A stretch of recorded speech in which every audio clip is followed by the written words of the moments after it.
Welcome back, ladies and gentlemen, on this windy day. I decided to put my cap on today. It totally removes all the hair problems that this wind's going to cause. It's like the maximum amount of windiness that I can record over. So like you guys won't hear it on the mic, but I'm going to get obliterated by it. So there's your intro. It's a beautiful day. It's a normal California sky, and that there's not a single cloud in the sky, horizon to horizon. This is the way it was for the first at least 10 years, me being in California. There's no clouds made by planes, so that's good. So I was sitting in my house today, I'm thinking, geez, I've been working straight for a couple weeks, very few breaks. Making shows for you guys is my big break. But I'm having one of those mid-week weekends where I worked through several weekends because I love it. And there's just a point where your brain just goes, all right, dude, go play a video game, go relax, go to the beach, do something else, because your brain needs a break. So today I'm going to try to focus on an article that came out this morning, which is this big deal about the Pentagon releasing further descriptors in the English language that they actually recognize something called UFOs, unidentified flying objects. It's interesting, for those of us who've heard the crazy conspiracy, and I say that sarcastically because we don't know if it's crazy or not.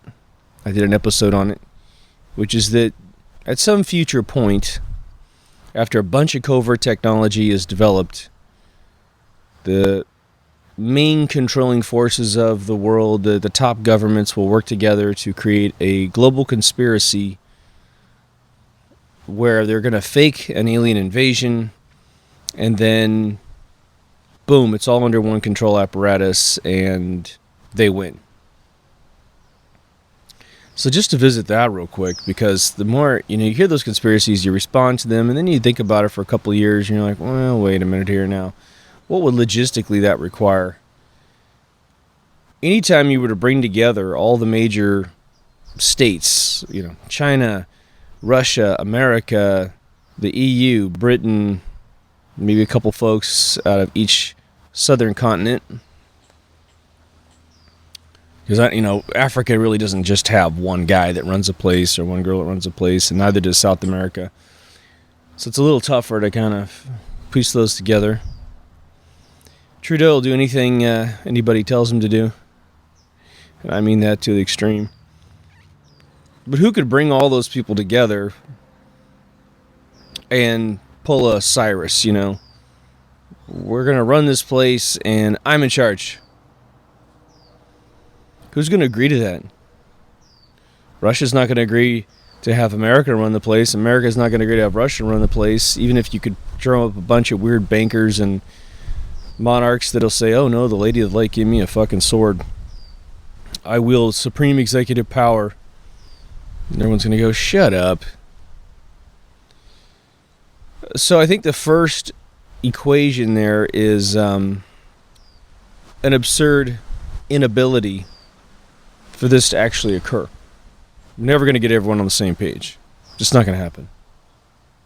At the top level.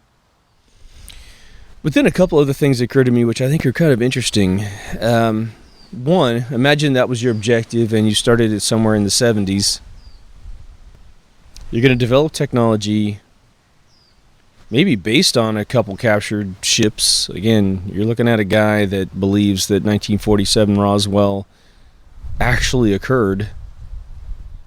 And, again, I set out to disprove that, which I know is it's a very famous line that people will say to get you coaxed into something. But, man, go watch my episode.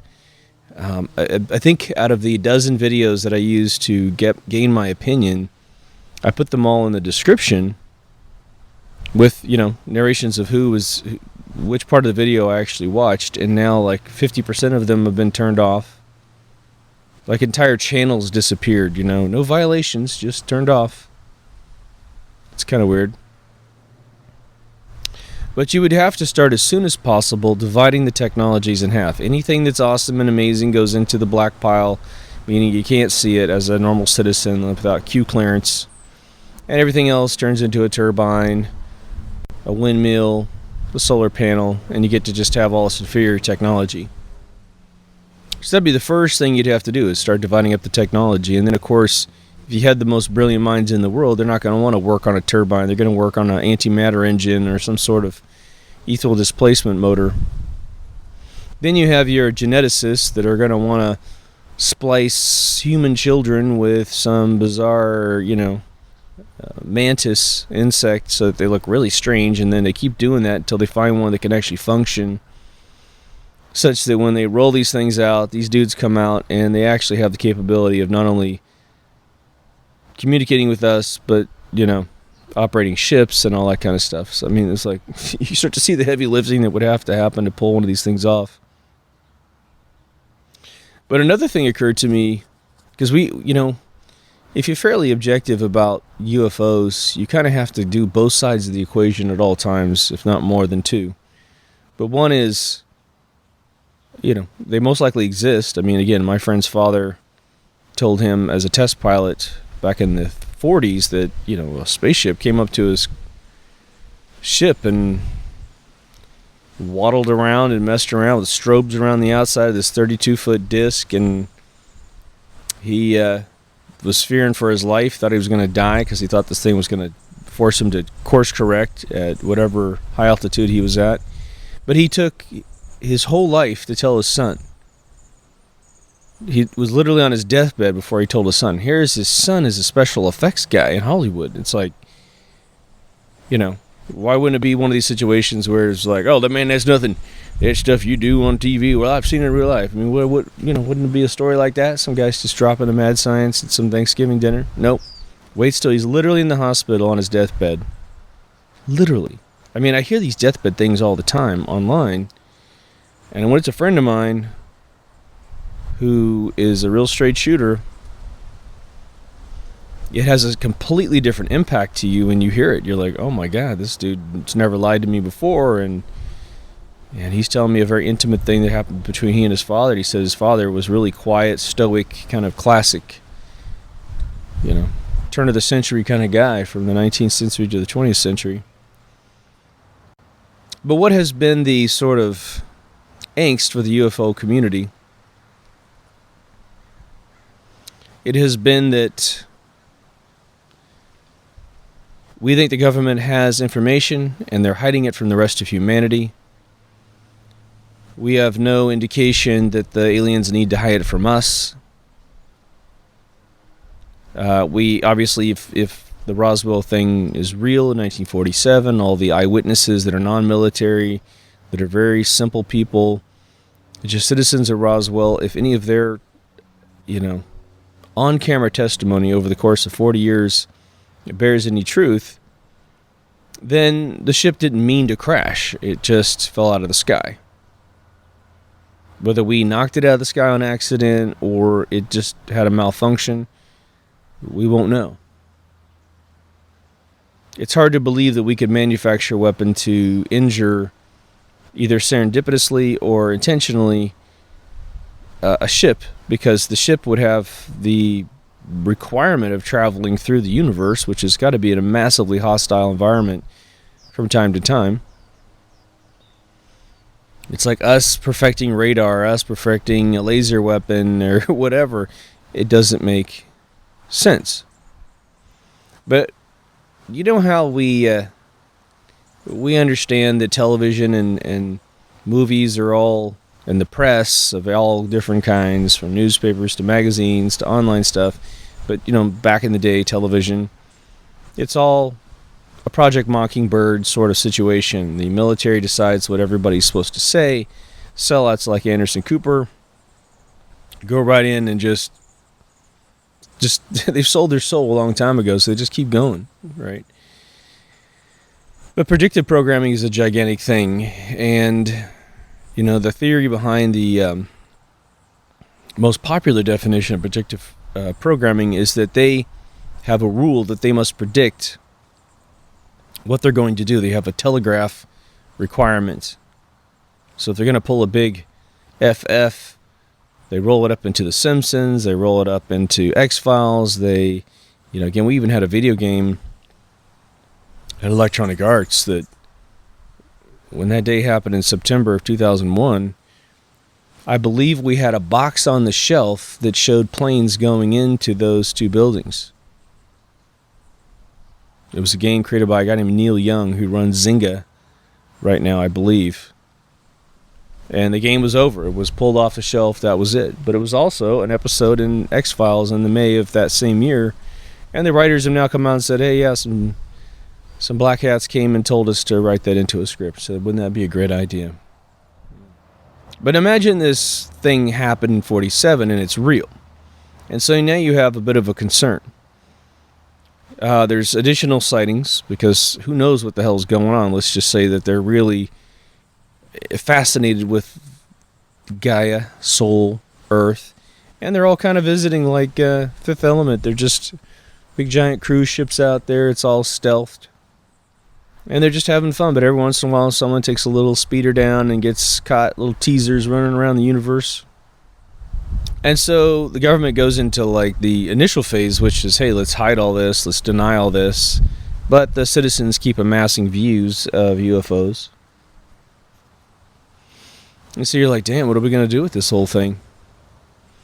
And then you could do a very interesting thing, which is to desensitize it and go the other way. The Pentagon, the military, works to finance as many UFO sighting, UFO-based movies, television shows, even the independent art students.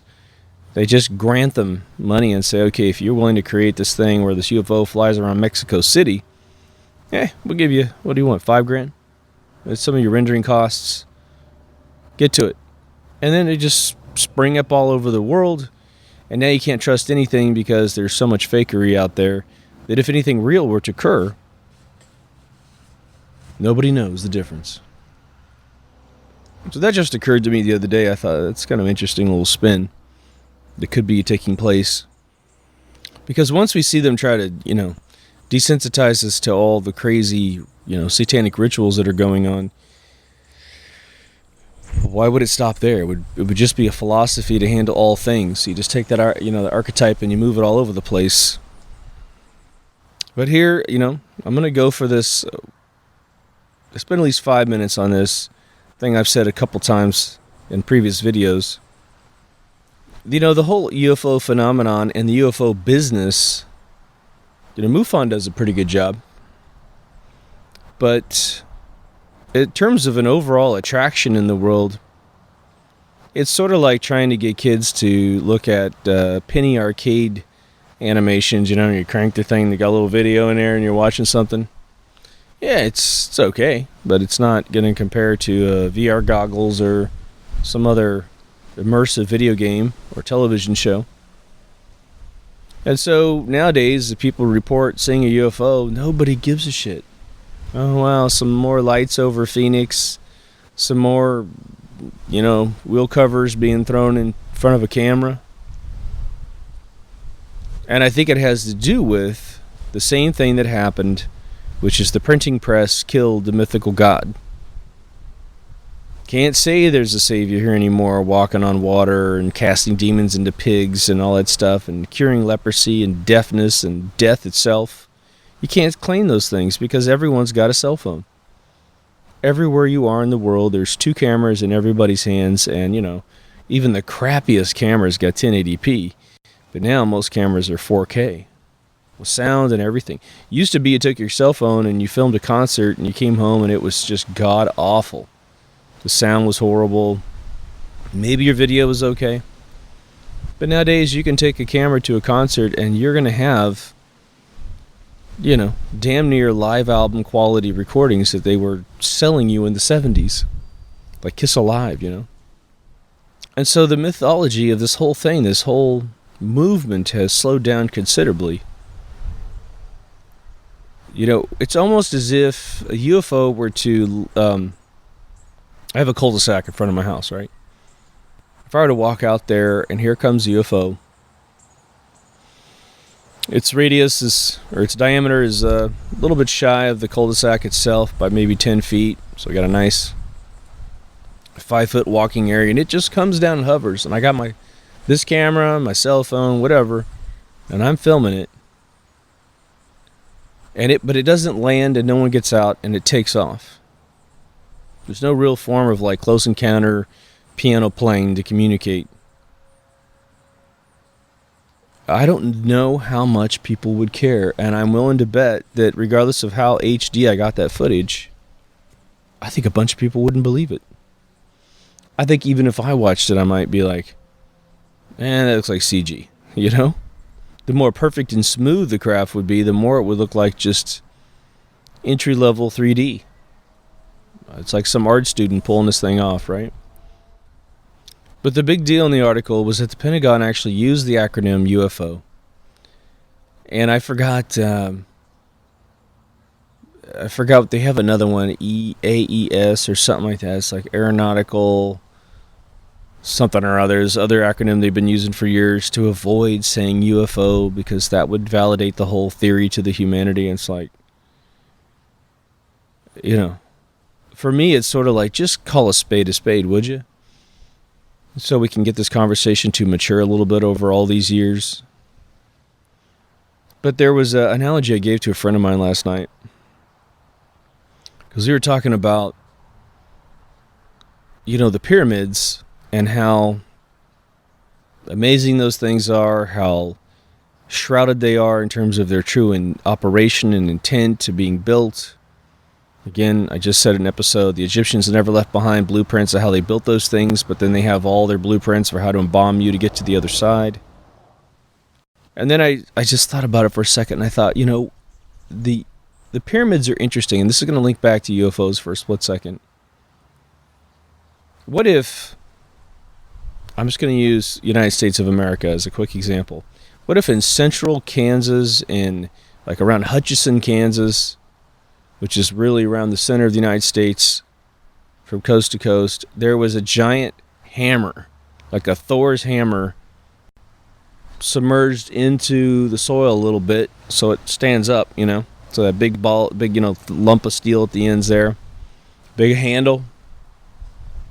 And it looks like it's built for a giant that might be a mile tall sort of thing. It's huge, but it's just there.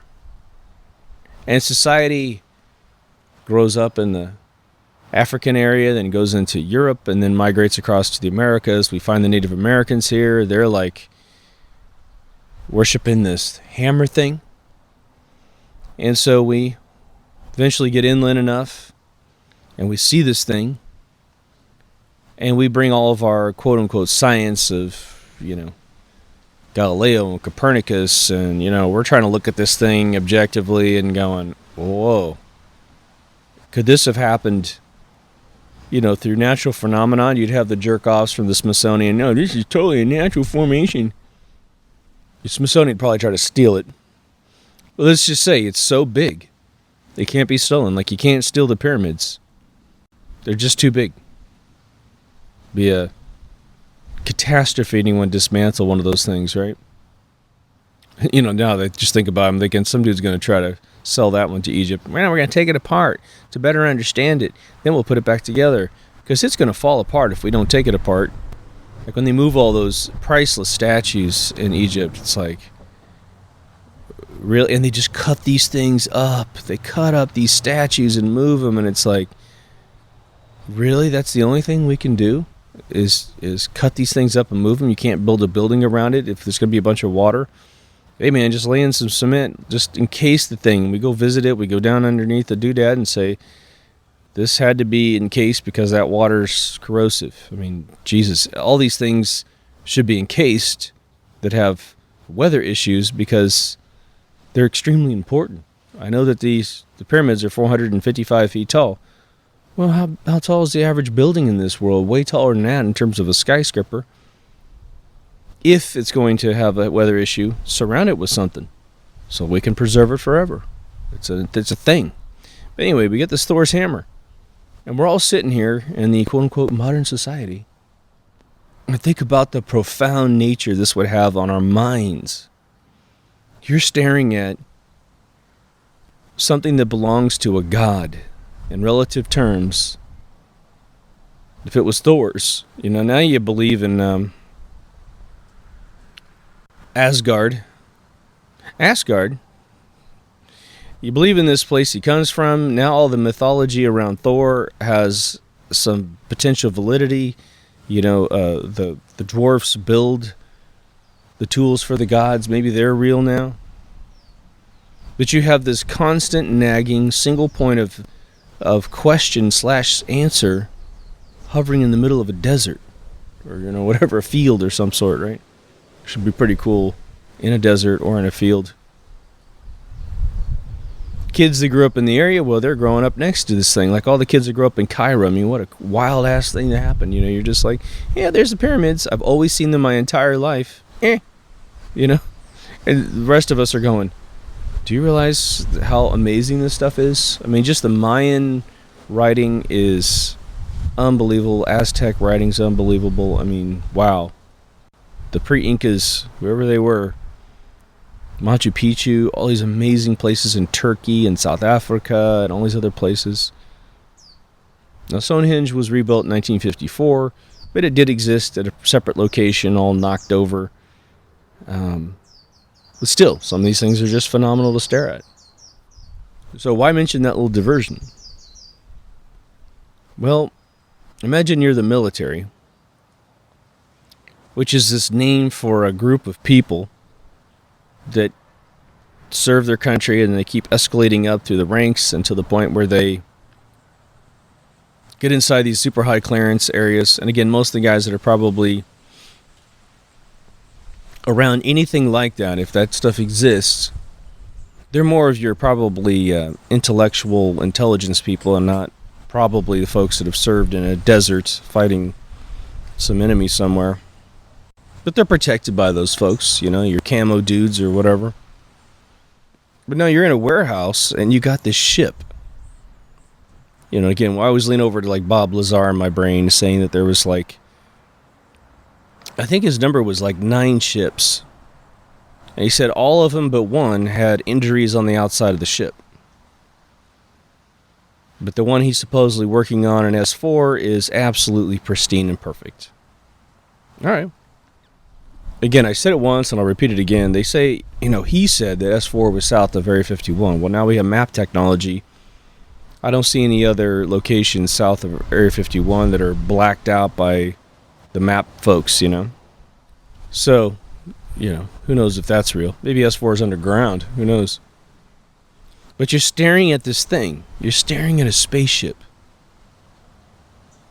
And now you can't think about reality the same way that you did before. Well, anyone that's seen a UFO, if you really have, and it's not just some dot in the sky, I mean, balls of light up in the air that move around, hey man, they could pass for UFO, especially if they don't move like aircraft. But there are drones up there flying around that are white. And then all of a sudden, the sun hits it in a particular way and you're getting a big, eyeball full of overexposed light. And so it looks like a star. Who knows? But if you're really staring at a UFO, that's a game changer. That changes your whole life. But then, just like this Thor's hammer example, you're sitting there staring at something and without the gods coming down and telling you, or something like, Thor reaches down, thanks man, thanks for holding on to this. He takes off, I got some shit I gotta do. We're just sitting there staring at something that has proof of a higher intelligence, of capabilities that we no longer have or have never had. But now we can't think the same. Apparently I got this fly that really digs the show. But now let's take UFOs and let's hybrid a little bit with some of these theories about being dropped off. Because I say that throughout my episodes, and I've done some episodes that really get into that whole idea. Planet X asserted that idea. According to David Icke, the word Zulu means people from space. You look at the Aztec and Mayan artwork, and you've got these pieces of artwork that look like guys inside spaceships. You have illustrations in the deserts of Peru, which look like space guys, almond-eyed statuettes and all kinds of things have been made all over the world, from South Africa to Asia. There's almond-eyed little dolls holding babies, and the one that David Icke always likes is his shaman dude. I can never pronounce the guy's name, but he's got this necklace that has an almond-eyed guy with a phallus, and it's designed to fit inside the woman, which looks human, as if, again, this is some ancient theory of history. This is not even a theory. It's supposed to be the ancient documentation of our past. Then you have movies like Stargate, which portray the pyramids as a landing structure for a larger pyramid spaceship. I thought that was pretty ingenious, to be honest. Doesn't appear to be like a little belly door that opens up. Like imagine you landed on the pyramid, but you exited in the lower part of your ship, and then you actually walk down the corridor of the interior of the pyramid and you walk out. Doesn't seem to be any way to get in from the outside. But now one of the things that's always sort of a thorn in the side of the theory that we were dropped off is that whoever did that, if that were to occur, essentially took everything with them that they used to get here, right? We don't have a tricorder, as far as we know. It's been found in the desert. We don't have spaceships that were abandoned. We don't have, these pods that you see in Star Trek where they bring it down and they set up people to hang out on Earth. And so there's no real evidence other than craftsmanship that makes us go, whoa. There's this crazy bowl that we found in Egypt that is, we as human beings, that's this wild folded, it looks like metal, but it's this perfectly symmetrical thing, but it looks like some bizarre three-dimensional fan blade thing. And no one's quite sure what it is. It has very little practical value because of its shape. And so some people have insinuated it has to do with, a part of a motor, part of maybe some sort of crafting tool, but it's not made of material strong enough to really craft limestone or granite especially, which are the two primary stones that they used on the pyramids themselves. And regardless of how advanced you think the pyramids are, the temples have some progressive architecture that dovetails with the Greek. And so you have these pillars that hold up the temples. And as man perfected structural architecture mathematics, we were able to move these pillars further and further apart. And that is one methodology that anthropologists use to gauge the intelligence of a particular region. So in Athens, the Parthenon has pillars that are further apart than the pillars that are in the temples of Egypt. Even within Egypt, you have them starting out very close together and then moving further apart. But, nothing changes this sense of awe when you see the footage come back from Egypt where people are walking through the temples with these HD cameras and they start filming all around, and you start seeing these gigantic pillars. They're so ornate. Hieroglyphs, encircling a lot of them. The palm tops that were carved in stone, beautifully symmetrical. I mean, once you get into 3D software, what's interesting is one of the most alluring things you can do is use the tools that duplicate a particular object in a circle. And some software is really good at it, and some software is really shitty at it. But if you want to create like a UFO, and you're going to, first you create the saucer thing, that's pretty easy.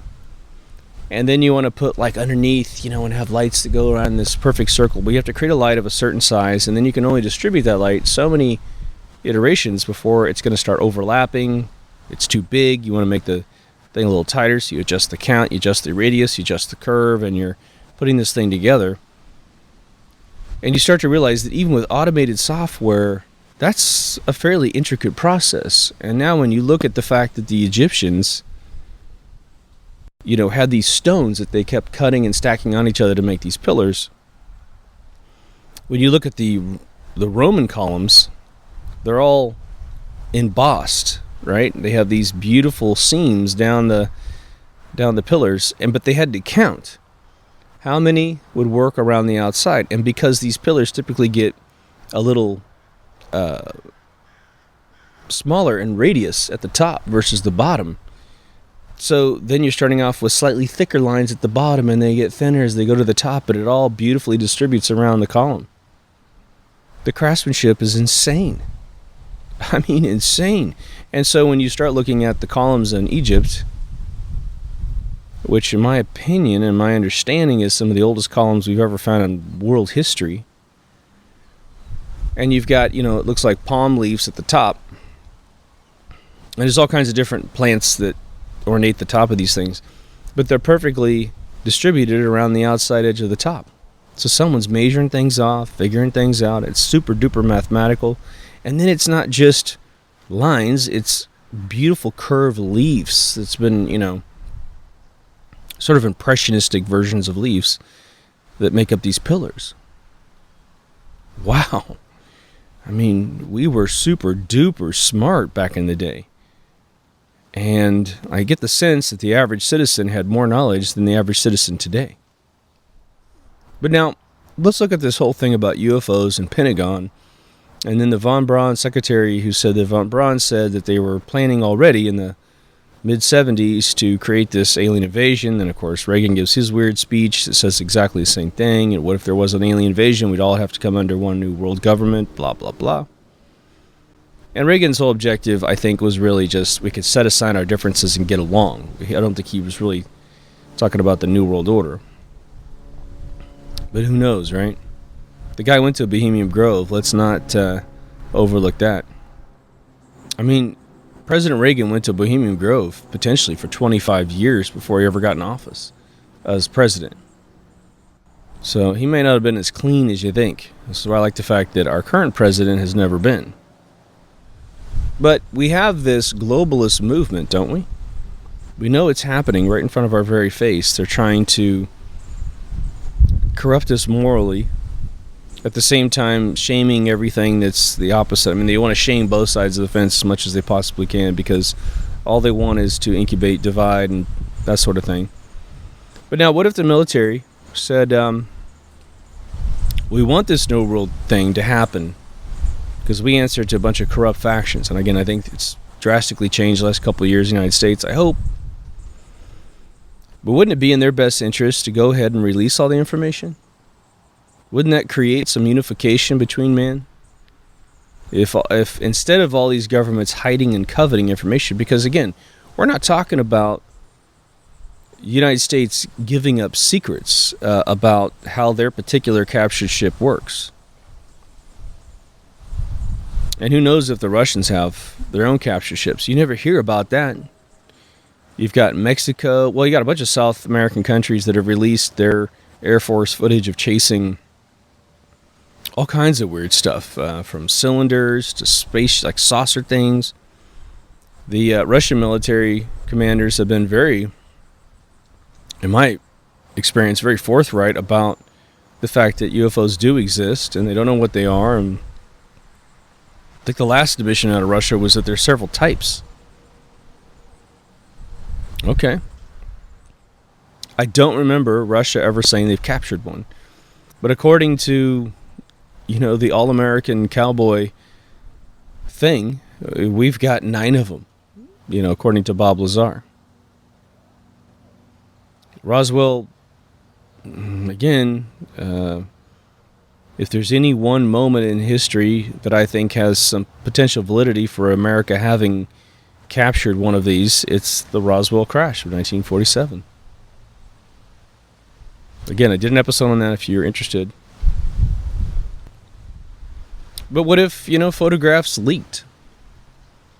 And it was, it's not even leaked. It's literally, there's a press conference, the Pentagon He uses Donald Trump, he uses whatever, General so-and-so, and they come out, maybe all of them just stand up there on one particular day, and they say, we're going to release part of what we know about extraterrestrial life and visitation to this planet. And they full out say, we have been visited by beings from another place in the universe. It would definitely do a wonder to this whole debate of what shape the Earth is. I mean, think about how many problems they could potentially solve if they put a few peppered lies into that whole thing. Might validate the moon missions and that kind of thing, right? But they show a photograph or photographs of ships that they have. Here are 10 photographs of ships that we have. One is fully pristine, and the other ones suffered mechanical failures. We shot them out of the sky, not knowing exactly what they were. But we also, here's the second part of the game, they could show us photographs, movies, of the actual beings that they captured in these ships. At least with Roswell, the story is that there's three people, three aliens. One's mangled beyond belief, dead. The other one is fatally wounded but still squirming around it initially, and one is perfectly pristine. The other thing was that he was able to set out in the desert, and as the archaeologist and his students came up, the random family that came up to it with the 8-year-old kid, it wasn't visibly dying. The military guy that was able to walk around with the dude for a while didn't talk about him, panting for air. So it was as if whatever they used to breathe was happening naturally. It wasn't dying, it wasn't gasping, that sort of thing. So this being lives. And we have to assume there would be some form of communication we could come up with, even if they were telepathic. Someone could simply just be the mouthpiece and say, oh, he's saying this, he's saying that, write that down. But how would that change the narrative in the world for how we view all things? The typical ridiculous story we hear, which is that the military believes that we would panic to death if we heard that there were UFOs and aliens, because people who believe in religion would somehow, Jim Jones themselves. I don't buy that for a split second. I think through the Kubler-Ross negotiation phase, you would have some pretty clever negotiations that would be someone going, well, they say aliens are real. You saw the photographs, right? And some devout Christian priest or reverend or whatever, and they're going to have some quippy little thing. It's like, well, God created the universe, and we're just one of his children, and doesn't mean Jesus isn't, this and that and the other thing. I think that's what would happen. We'd get over it. But there's two theories as to what's happened, what would happen, and then what has happened as a result of bumping into these UFOs and potentially meeting them. One of them is that, we sequestered anyone that we've ever captured, and we interview them and keep them out of the public eye until they pass away. And that supposedly that imbued the military with all kinds of technology, silicon chips, fiber optics, Velcro, which is such a joke. Velcro is a very natural thing that happens with flowers, In terms of beaming light through, extruded glass, well, we've been doing that since we found glass for the very first time. Microchips, I can understand why people think that that's alien technology.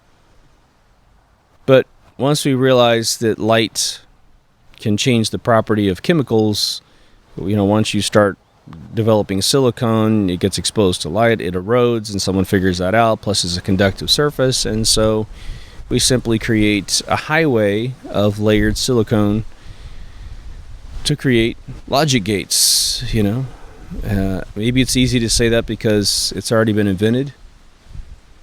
I just have a lot of faith in humanity to figure out some of these things. When man learned how to create aqueducts and move water around and irrigate a field, and especially Rome's advances in water movement, for me, you have the base theory of how you move electrons through creating physical gates, physical limitations. What do you think an old tube radio was doing? So the flip side is the other sort of theory we have to postulate, because it's never occurred, which is, okay, they come clean, and they go clean on the photographs of the vehicles, the photographs of these creatures, these other beings. I don't mean to attempt to demean them by calling them creatures. These other beings, intelligent life. And then the third thing is the fantasy, which is that they would tell us, the humans that have interacted with these individuals, they start to disclose everything that they know about these folks, where they come from in the universe, what their objectives are, how long they've been watching us, whether they participated in our very creation. And so that each individual thing that would be revealed would be something that would have to be debated in some, think tank somewhere. As, okay, well, if they actually did participate in creating us, they've shown us evidence that they've created us, they've shown superior knowledge of genetics, they taught us things about our own bodies we never even knew were in there, all kinds of wild inhibitors to keep us from seeing them, or whatever. And so then they have to go, well, we can tell them this much, but not that much, because that would be a little too alarming. But now here's the interesting thing. You know as well as I do, there are people out there that can tell you anything and sell you anything. And they can control your anxiety, and they do test groups. They bring in folks that are likely to just lose their minds, and they test tiny smidgens of the information. Well, what if, how would you respond if you heard that this was the case? And, notoriously you'd have someone go, well, that can't be true. And, the person talking to them is like, well, no, it's definitely could be true, because it is true. And so they figure out what to say to these individual groups. There's that Twilight Zone I've mentioned several times about the guy named Frisbee. He's the big tall tale guy that owns a hardware convenience store or whatever. And the old men go in there, listen to him, lie about all of his degrees and everything he's invented, until two aliens pull up in front of his gas station to get some gas. And he lies to them about how brilliant he is. And so they develop an interest in him, because they're like, oh my God, we want to capture one human being on Earth that knows everything. And this guy's got 36 degrees. The guy lies about inventing the car that they're in. I mean, he's crazy liar. It's a fantastic episode. But when he gets captured by them, he realizes they've never heard of a lie before. And so they can't process the fact that he's been telling tall tales. He's honest with them. He's like, oh, I understand why you guys think I know everything, because you don't know that I'm spinning a yarn, man. I'm pulling your leg. And they're like, what are you talking about? What's that mean? He goes, I'm a liar. I'm the biggest liar there's ever been. And they're like, what is a lie? And he goes, what do you mean? You don't know what a lie is? And so that's where Rick Gervais got his script idea for that whole thing. And so what if our alien friends, let's say there's a model where they're all coming from the same place. Even though, according to Bob Lazar, they have a bunch of different car types, right? They got Buicks and Fords and Testarossas and Bentleys, because they all come in with different spacecraft. Which has always bothered me as a kid, of like, some guy's like, I got the legit photograph of an alien spaceship, and it's just some corny looking fucking thing. You just thinking, geez, man. I have had, as a child, those tops that they used to give you. It used to be a top, you'd pull it with the cord and it would spin. Then there was ones you'd pump them from the top. Horrifically boring toys. But there's tops. There's just, stamped steel tops from the 50s, 60s, and 70s that look like half the UFOs these guys were submitting. So it's like, oh, big stretch, huh? You got tons of photographs from the past, what just looks like a wheel cover been thrown in the sky. He's had a photograph taken of it, and then of course you hear all these BS experts back in the 70s and 80s. Well, we've had photography experts look at this on a computer, and it's so real. And it's like, oh, really? Now everyone's got Photoshop, and we're like, bullshit. There's nothing you guys could have done to validate this into reality. It is simply an object that's been tossed in the sky, and it's in focus. And of course, the depth of field never plays a role in this thing. So But let's just say there's one theory that they all come from the same place, and then what is that place? I did an episode on interdimensional beings,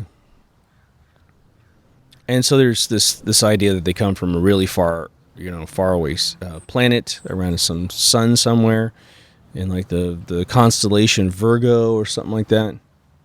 I always think it's funny that we say they come from a constellation, because a constellation doesn't have any reality once you leave our position in the universe. I mean, I guess you could say I go in that direction. It would be like the best you could do, right?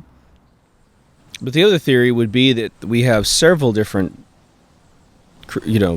beings coming in from another planet. When, I'll just remind you, when Stephen Greer did his Disclosure Project almost 20 years ago now, all these folks from the military and some from the press went up to a podium and said, look, I was involved in this particular sighting in whatever capacity. Some people are soldiers, some people are just press folks, some people are just, guys around the radios at night saying, look, these broadcasts were made and these people didn't know what they were looking at, and some people said it was a UFO and they said it took off, and one guy, comes out and says, well, I know for a fact there's like 27 of them, 27 species that are here on Earth today, and they visit us. And then that's when someone from the press said, okay, well, what do they look like? And the guy just bottomed out because he was only willing to tell the lie. He wasn't willing to back it up with any evidence. And he's like, they all look like us, or some of them look just like us, And so the going theories of what these folks look like are, the gray alien almond-eyed creatures. According to Whitley Strieber, there's another subspecies to that group where you have the tall beige females that are like 6 feet, the 4-foot gray males, and then you have these even shorter folks that wear like World War I helmets, which is absolutely hilarious, with these perfectly round eyes, and they are the kind of soldiers that serve these other folks. And again, Whitley Strieber is the only guy that I've ever heard talk about that particular race, which I think is interesting. According to that guy, he has met them so many times, he should know their first and last names and their full objective on Earth. And of course, he wrote his book, Transformation and Breakthrough, which tries to go into exactly what they're doing. They're good in some people's eyes, and they're demons in other people's eyes. They're evil angels in other people's eyes, which is another word for demon. And then you have the David Icke reptilian thing, which again, there's ridiculous evidence that people believe this. I mean, and I don't mean the belief is ridiculous. It's like unbelievable that there are statues that surround the Windsor family that are these lizard males that are hybrided into these females. It's really wild. And what's interesting, finding those photographs is now more and more difficult. But thank God I cut them into my initial episodes on this, so you can go look at my old episodes on YouTube and see those things. The other funny ones are insect-like beings. I mean, some people say that they consider the Greys to be fairly insectoid, which I think is weird. They're very humanoid. They just have a much more refined skull. They don't have any hair. According to Whitley Strieber, excuse me. They photosynthesize on their skin, but then again, they have little spacesuits on, so I'm not sure how that works. Oh, quick, guys, let's get our suits off so we can breathe. And then there's all the humanoid variations. There's this variation that is like Elon Musk's ex-wife, who's in Westworld. She's the one that greets William in the subway to get him all dressed up for his first outing. And it's because the eyes are further apart, so the bridge between the eyeballs is spaced out more. You have the French guy. I forget the name of his whole movement, but he has his whole thing with these beautiful sort of Norwegian people. The Norwegians have been earmarked as being some of these. The Basque, the Spain Basque race that has a unique brain. I forgot exactly what it is about the Basque brain that is different, but that's one of these sort of anomalies where even the scientific community goes, yeah, their brains are different. I can't remember what it is. It's obviously something extremely subtle. But now think about all this sort of end of days thing. I had to hear more end of days stuff yesterday. Again, once evil just runs loose on this planet, then everybody starts, who's the subject to the pains of, the ruling class doing what they do, they just default to the end of days. And again, it's just this hope that it's fucking coming. It's like, I don't know. But now, what would you do if some of this information started coming out? How would it change your daily thing? I mean, we all know we have to go to work the next day. So there's that whole thing. Wouldn't it be an interesting time, an interesting era where, for all we know, these aliens are here. And then we're like, oh my God, dude, you're from Beetlejuice? Yeah. Why didn't you say something? Well, I wasn't supposed to say anything. We go back home, we talk to this eyeball on a screen in our living room. It tells us our commands for the day. And we're not supposed to, but now we're in this era. Everyone's coming out. Once the guys from Venus came out with the third eye on their forehead, then the Martians with the extra arm, they said, well, screw it. Everyone's coming out. We're just going to come out. Think about the conversations that you could have if they were all over the place.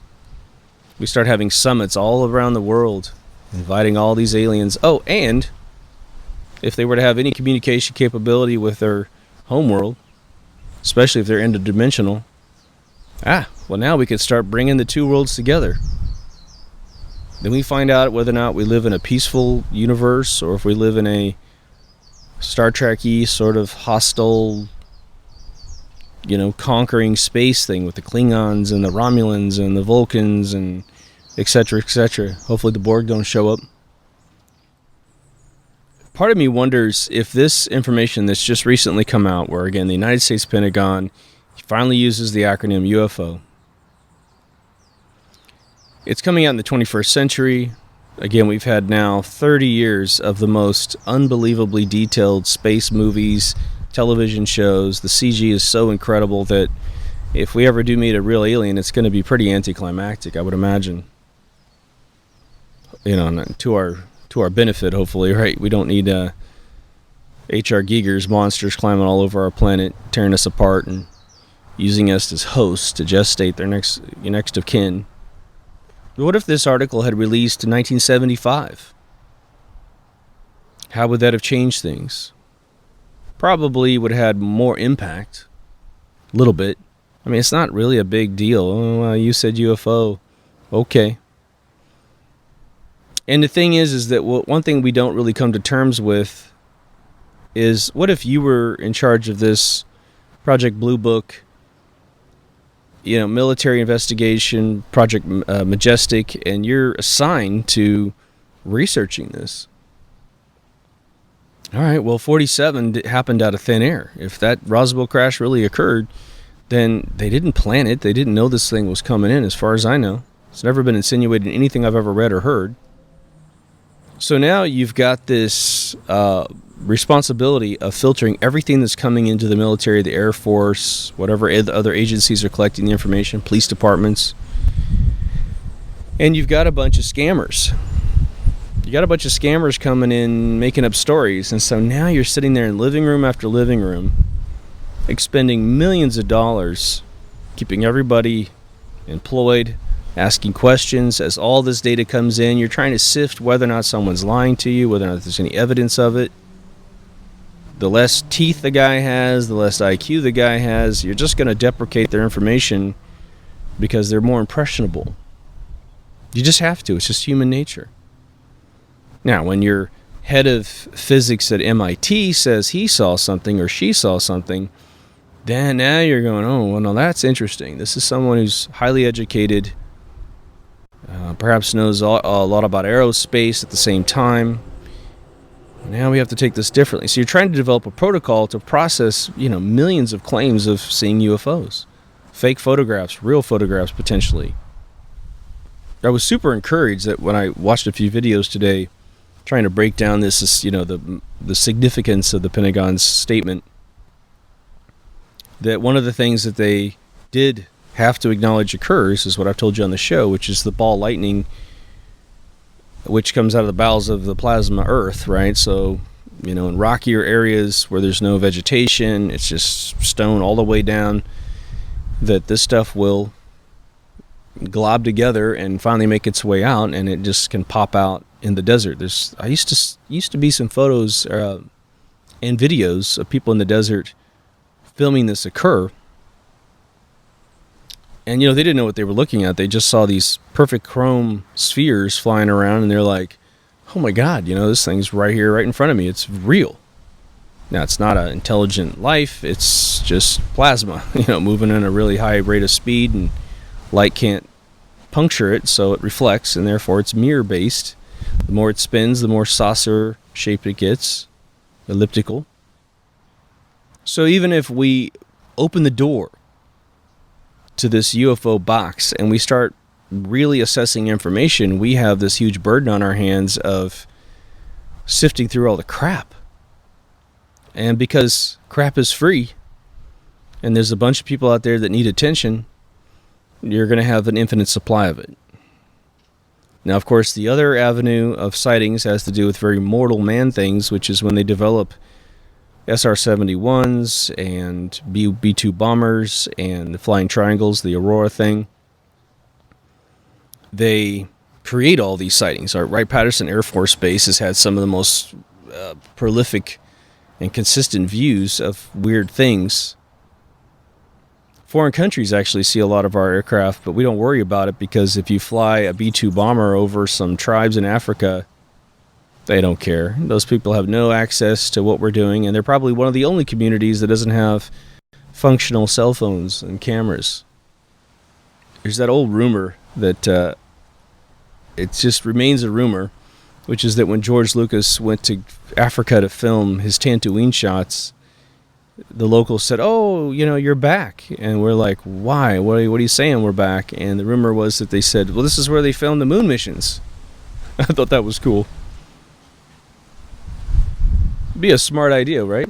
Get way out there in the middle of nowhere. Anybody who sees what you're doing, they just have access to no one. So you're creating a sort of quarantine environment by design. It's brilliant. I personally don't think they worked outside like that, but then again, I probably don't have mission 15 through 17 memorized in my brain. But now, if you were the ruling class and this kind of stuff was actually occurring and you did manage to recover ships and you managed to talk to a few of these little dudes, there might be a control mechanism that's in place that is that's basically the force that's keeping this information from becoming public. There isn't any concern about religious communities imploding or chaos ensuing like the Orson Welles' War of the Worlds broadcast. It was in 1939 or something like that. What they want is you to they want you to continue to believe that they are the ones in charge, and if you're going to get anything from anyone, it's through them, and they will sanction out technology, education, revised history, and just keep you stupid, keep you in the dark and feed you bullshit, right? Yeah, I'm going to mention something here because it just occurred to me.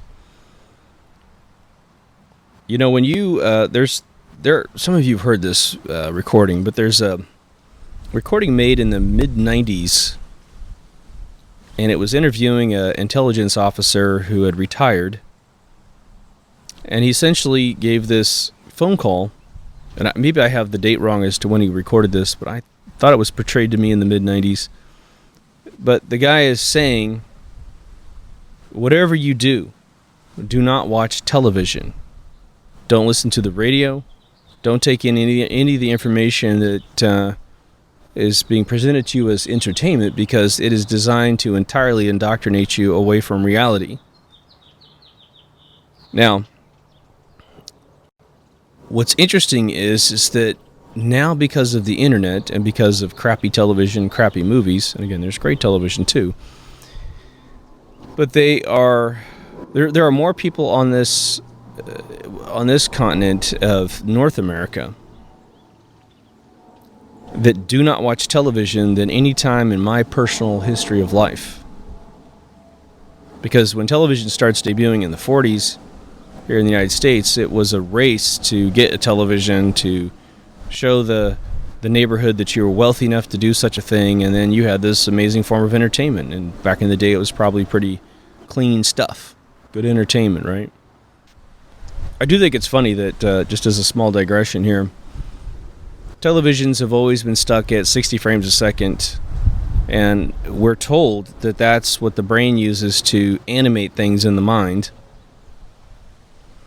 But when you ask Hollywood, how many frames do you need to create motion, they say 24. And now it's like, digitally speaking, it's like 29.97 or whatever it is. And of course, some folks are now pushing for 48 frames a second. And some people even want more than that, but people are starting to get sort of headachy when they watch the movies that have high frame rates. So it has been misrepresented to us that 60 frames a second was necessary to create motion.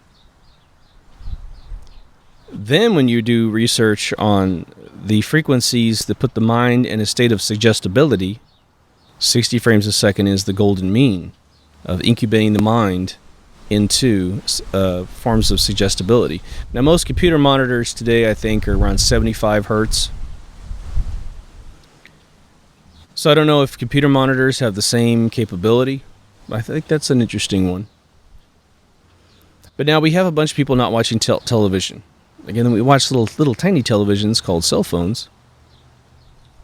But now, what has been sort of the byproduct of recent history? Well, in the last 15 years, we have the Great Awakening incubating up. People are waking up now more than ever. Could it be a direct correlation with less ingesting of media? Could we have inadvertently taken the advice of this agent simply because the product isn't as plentiful? I was in a meeting last week where we sat down, a bunch of, some individuals who were extremely brilliant. We sat down and talked about it, and one of the guys, again, is this thing I lamented to in the previous episode here, just so well researched and things that you and I talk about, and this guy had the facts, and I didn't realize it, but there has been this very conscious realization by the cable companies that they are creating too many channels, that it becomes so overwhelming that they turn on their TV, they push the guide button, they see, 1,000, 2,000 channels up there, and because 99.9% of it's shit, people turn the TV off and go, you know what? I don't think I'm going to continue buying cable. I'm going to buy Netflix, Hulu, HBO. I'm just going to on-demand everything that I want. And when they realize, okay, they kill the family ritual of watching TV as a pastime. Again, sports fans have it bad because they're always tracking sports and they ingest metric tons of commercials and indoctrination. Once you pull out of this ritual, meaning you're not ceremoniously indoctrinating your mind, you start to wake up, you start to think critically, and sometimes it works. Sometimes you have the ability to think critical and critical subjects come up, and so you go down a rabbit hole instead of just sitting there going, oh my God, I'm thinking critical, but nothing's coming up, But because of Game of Thrones, which isn't even cable, I've been able to see something that I hadn't seen before. And it goes something like this. I have, my friends on social media. I've got 3 different accounts I use. One's an old retired account. One's my public account. One's the account I use to talk to the channel for Deep Thoughts. And, I don't talk to anybody really on these platforms besides you guys.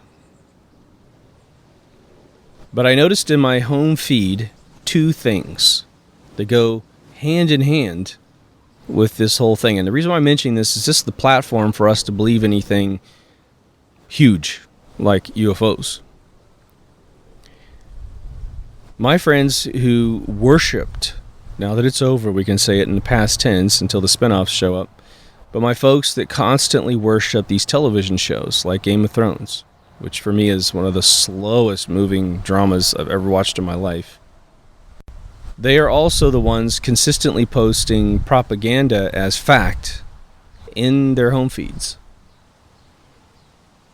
So here they are worshiping televisions, and they believe all the official stories. They believe the left extremists. They think these people like Cortez are heroes to society. Bernie Sanders. They haven't turned the TV off yet. Enough to see what's right in front of their face. Could it be as simple as that? That you can't see things until you turn off this indoctrination machine? Again, I always refer people back to I think it's a 1979 movie called Lookers. A friend of mine did the special effects on that movie. It's sort of a science fiction movie, but they talked about embedding in the frame rate of your TV this very specific signal that did a pause. It put you in paralysis. So as soon as you're watching the show and it goes to commercial, they pump you for a split second with this frequency, and then you're stunned looking at the TV while the commercials are rolling over your brain or whatever else is out there. I mean, that movie was so ahead of its time. It predicted CG commercials where all the characters in the commercials are all CG. That'll be the case in 20 years for sure. And they did this volleyball game on the beach, and then they overlaid it. It's obviously in the movie, it's live action, but they're suggesting that it's all being computer generated, and it's like, wow. That movie was 50, 60 years ahead of its time. I personally don't see anything advancing in the UFO community at all. If anything, Dr. Stephen Greer, if he's on the up and up, and his people on the up and up, which, you know, Project Disclosure has dozens and dozens of supposed eyewitness interviews. Well, they're interviews with people about eyewitnessing certain events in history. 95% of those interviews are bunk, in my opinion, because the guys telling the stories either weren't there, but they pretend like they were there because it gives them a sense of importance. But a lot of times they'll be, if you do the body language thing over these interviews, you see guys talking, and they seem to be really relaxed until they start saying, crossing the line into the unbelievable. When they start talking about aliens or spaceships, they're touching their nose or their ear, and they have these little nervous tics that start to happen once they cross over into the conversation. And so you're like, oh, I see. This is where you're nervous because you're bullshitting the camera. But there are a couple, I mentioned them in previous episodes, there's a couple in there that look bona fide real. These guys don't give any indications of being nervous with what they're saying. They have all the details that anyone asks them, and they have atypical stories, which is nice. You're like, oh, okay, you're not telling me the same old story that everyone else tells me as if it's brand new. And of course, there's always the option that we don't like to take, and again, I'm probably going to be incapable of ever taking this track, which is the old story of this is all BS. This never happened. Roswell was a weather balloon. My buddy's father didn't see what he saw, so he made up this big story for his kid on his deathbed. I mean, I think that the deathbed thing has probably been abused by liars at times. But the deathbed situation, which is never truly just the moment of dying, because my friend's father didn't die after he said the story, he died later, but he was in the hospital, he's in a sort of a hospice care situation. We have heard people change paradigms at the end of their lives probably more consistently than any other time in their life, minus a traumatic situation. You know, having followed Steve Jobs for years and sort of listened to every word the guy ever spoke on camera, Even though I had communication with the guy, he didn't come back with a giant paragraph of, counter philosophy or anything. But I think he was pretty upfront about not believing in anything in the afterlife and really struggling with any belief of God.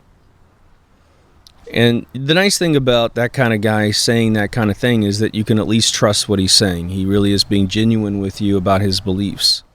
So love it or hate it or agree or disagree, he's being honest with you, 100%.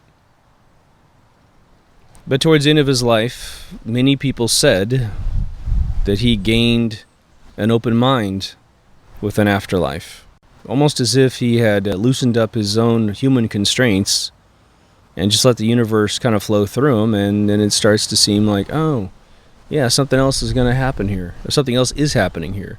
And his last words are supposedly, oh my, like 3 times before he passed, as if he was seeing the other side. And for him, I would assume that it took a lot to impress this kind of guy. This seemed like he had an epiphany at the end. And I think that any of you who have stories, some of you have been there when your relatives have passed, man, all the gloves come off. The persona vanishes, as Freud would label it. Your pretend character that you have pretended to be your whole life, perhaps the one you wanted to be. Your character, which is your true self, as Freud puts it, and I love the way he breaks it down. It's an arbitrary designation of various emotions, but we all know we have the subconscious self that we're not quite sure what's all in there. We have our character layer, which is what we sort of either deny or accept about ourselves, and then we have our persona, which is that wishful layer. And sometimes it's the layer that needs to exist to simply communicate with society if you find yourself fairly different than them. If you're real raw, like a Steve Jobs, I think that guy lived more in the character form when he's with individuals, and probably almost, I don't know. I don't know what the percentage was of his persona in public. But the guy, he had reasons to boast about himself, and he really didn't do it. He could have. But there are interviews with guys in hotels with oxygen tanks, a couple old farts that, and I mean that respectively. But they talk about all kinds of outrageous stuff.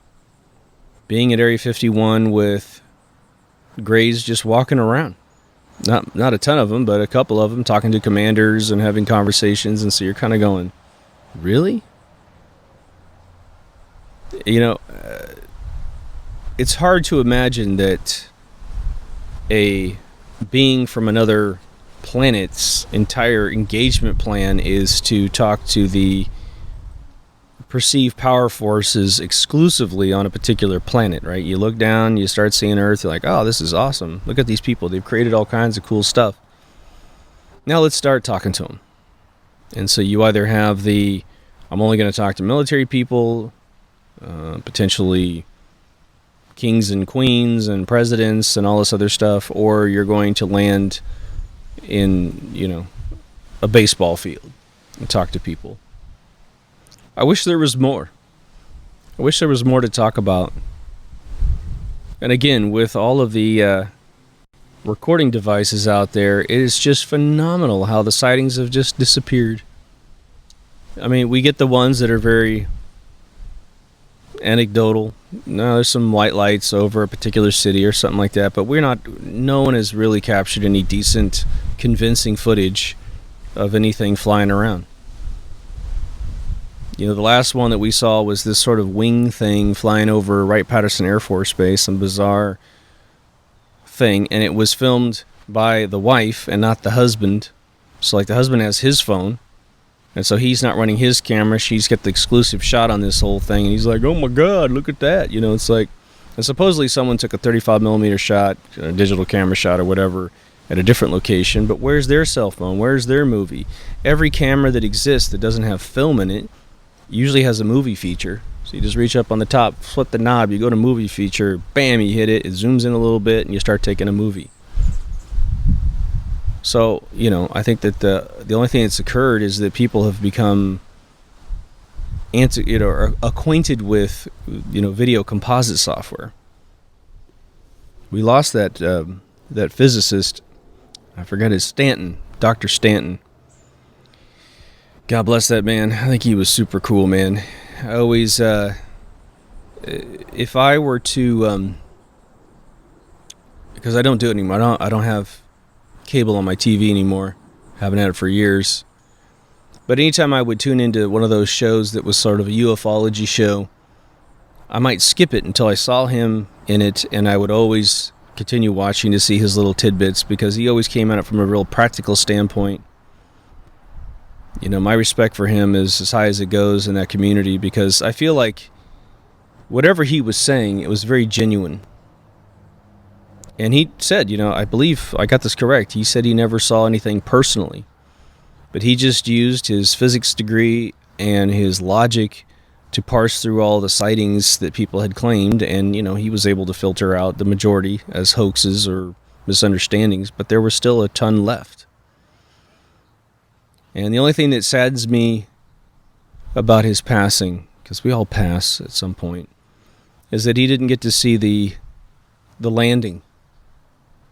He didn't get to see them come down. So hopefully wherever he is, he's got all the information he ever wanted. But I think he would have been a great asset to the world had he been alive when their arrival occurs, if that ever does occur, if it ever has any validity to occur. And, it's funny, I'll just kind of say this in closing. A lot of those ufology shows, and once I grew up and started realizing how shows are made and how producers and directors work really hard to validate stories to give their shows that little bit of a bump, which means lie, okay? There's been countless shows over the last probably 3 decades where they'll interview these guys and they'll bring out all the information, some of it very convincing. And usually shows have a little bit of criticism for false sightings and that sort of thing. But they would ask these guys, they'd say, hey, do you think this is ever going to occur? And these guys would say, yeah, I do. I think it's going to occur soon. And I love that. And I remember at the end, it kind of gives you that hopeful thing. It's that whole poster I just mentioned, I want to believe. Yeah, of course. It's the alien promise, isn't it? Come down and save us from this tyranny, from this craziness. The Babylonians kept writing about someone coming down every 300 to 500 years, resetting society once it got too corrupted. And it's like, Jesus, where are you guys today? But the true formula is probably this is all up to us. We need to mature ourselves. I even subscribed to a couple, I've recently unsubscribed, but I subscribed for a while there, for about 2 years, to a couple sites that were sort of aggregate websites to pull together every UFO sighting in the world. And Coast to Coast AM does a little bit of this, but they're selling a product, I understand.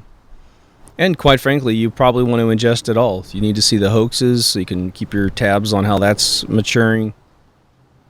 I do think today that military vehicles being observed is probably a fair amount of the claims at this point. And I, think about someone seeing something like that. It depends on their intelligence and their knowledge of covert aircraft as to whether or not they'll just simply go, there's that ship that we've been making, the Flying Triangle that goes, Mach 13 or something like that.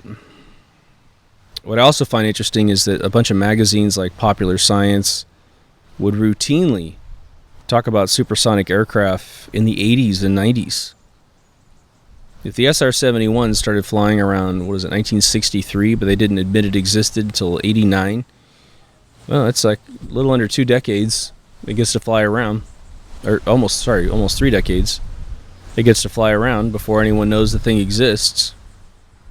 And then I have friends of mine that are in Hollywood that are at higher levels that have people come up to them and tell them, big stories about military technology that is off the hook, that is, anti-gravity has been in our back pocket for 40 years, that this, that, and the other thing. And then you look at these horrible space programs and the lack of photographs from space of Earth without being a composite, and you're like, how can I believe both sides of the conversation. You have all this technology, but you can't take a picture of Earth from space. I mean, let me throw this at you guys. Imagine that they have lied so much about the shape of the Earth. It doesn't have to be a flat disk or anything, but it could be more of an oval, elliptical thing.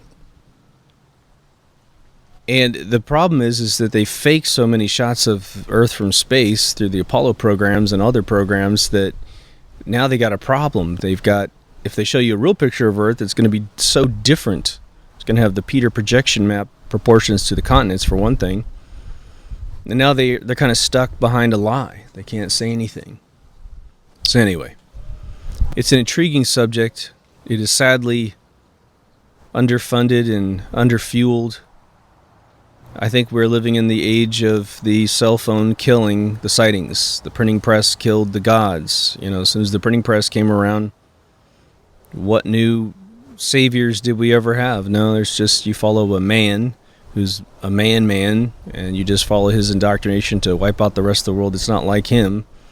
Or you rehash the old ones, and you say, oh, no, I dug up some gold plates that have the real deal about this old religion, and that kind of thing. It would be awesome to see a big giant spaceship like District 9 hovering over Los Angeles or New York or Paris, Shanghai, Moscow. How awesome would that be? Everyone shows up in one day. One group shows up in one day. I do not have any faith that this will happen in my lifetime if it's true. But it will be a hell of a thing if we pass over and we get that knowledge of the universe. Just how blown our minds will be. Our souls will be like, whoa, wow. And then you'll go, oh yeah, I used to know that before I was a human being. Let me know what you think in the comments. Have you seen anything that makes you believe that this stuff is utterly real? Have you done your research on Roswell? I was actually fairly shocked that the Roswell episode it got a fair amount of views. But for me, if you went down the path I went down, I don't see how you can be anything but partially convinced that this really could have taken place. And again, you don't have to tell anybody else to believe yourself. Some people lie about not believing in things because they're like, oh, no, of course I don't believe in that. And inside they're like, I so believe in that, So give me your comments. Love to hear it. If you haven't been to Deep Thoughts Radio, please go. I'm going to give a short bumper tonight. It's where you can go audio, video, lock Facebook group, Twitter page, Patreon, PayPal, and the new link to Season 1 Remastered. That's all I got for you today. Take care of yourself and someone else, and I'll see you on the next Deep Thoughts. Over now.